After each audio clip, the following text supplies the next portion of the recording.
एक बहुत ही सुंदर गांव जिसका नाम स्वर्णपुर था। गांव में लालू नाम का एक बिरयानी बेचने वाला रहता था, जिसकी बिरयानी पूरे गांव में प्रसिद्ध थी। लालू हर दिन सुबह जल्दी उठता और रसोई घर में जाकर तरह तरह की बिरयानी पकाता। बिरयानी पक जाने के बाद वह उस बिरयानी सबको ठेले में लाद करके बेचने के लिए बाजार चला जाता। गांव में कोई और बिरयानी बेचने वाला नहीं था, इसलिए लोग उसी से बिरयानी खरीदते थे और उसकी अच्छी बिक्री होती थी। लालू जब बिरयानी ठेला लेकर बाजार पहुंचता तब वह आवाज लगाता कि बिरयानी ले लो, बिरयानी, गर्म गर्म बिरयानी। उसकी आवाज सुनकर ग्राहक उसके पास आने लगते और तरह तरह की बिरयानी मांग कर खाते। तभी वहाँ एक और ग्राहक आता है और बोलता है, भैया एक प्लेट अंडा बिरयानी लगाना। लालू उनको बिरयानी दे देता है और वह लोग बिरयानी खाने लगते हैं। तभी लालू की और एक महिला आती है और कहती है, भैया एक प्लेट बिरयानी पैक कर देना। लालू उसकी बिरयानी पैक करके उसे दे देता है।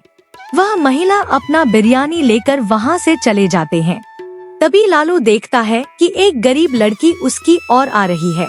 गरीब लड़की लालू के पास आती है और बोलती है कि भैया एक प्लेट बिरयानी दे दो, बहुत दिनों से भूखी हो।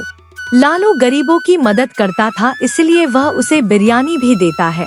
तभी लालू की और एक महिला आती है और कहती है, भैया एक प्लेट बिरयानी पैक कर देना। वह महिला अपना बिरयानी लेकर वहाँ से चले जाते हैं। लालू के दुकान में इतने सारे लोग बिरयानी खरीदते कि दोपहर तक उसकी बिरयानी खत्म हो जाती और वह ठेला लेकर अपने घर जाने लगता। लालू घर पहुंचता ही सबसे पहले ठेला को एक तरफ लगा देता और फिर घर के अंदर जाकर एक दिन की कमाई गिनता और फिर उसे रख देता। लालू पूरे दिन के थकान के बाद सो जाता है। अगले दिन सुबह सूरज उगने के साथ ही लालू अपने काम में लग जाता है। वह रोज की तरह बिरयानी बना था और बाजार में बेचने के लिए ले जाता।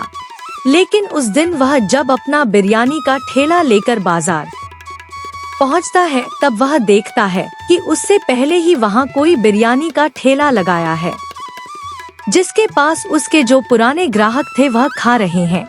और यह देखकर वह चकित रह जाता है कि वह 5 रुपए में बिरयानी बेच रहा है।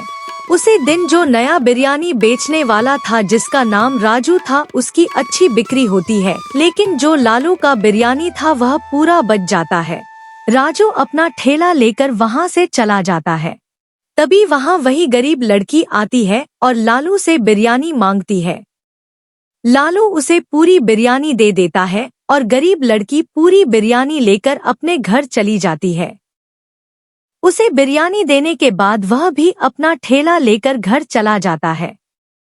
अगले दिन जब गरीब लड़की जंगल में लकड़ी चुन रही थी तब वह देखती है कि जो राजू है वह कौआ के पास जाकर एक छड़ी से पीटता है और बोरी में भरकर अपने घर ले जाता है। यह सब बात लालू को बताने के लिए छोटी लड़की लालू के पास दौड़ते हुए जाती है और कहती है कि कैसे उसने देखा कि जंगल में राजू बोरी में कौवा भर कर ले जा रहा है। उसकी सारी बातें लालू ध्यान से सुनता है और फिर वह फूड ऑफिस जाकर फूड ऑफिसर कैसे शिकायत करता है कि राजू शायद अपनी बिरयानी में कौवा का मीट मिला रहा है, इसलिए वह इतनी सस्ती बिरयानी बेच रहा है। उसकी बातें सुनकर फूड ऑफिसर उसकी शिकायत ले लेता है और बोलता है कि ठीक है, मैं आज उसकी बिरयानी लैब टेस्ट कराकर कल जो भी रिपोर्ट होगा वह बाजार में कहूँगा।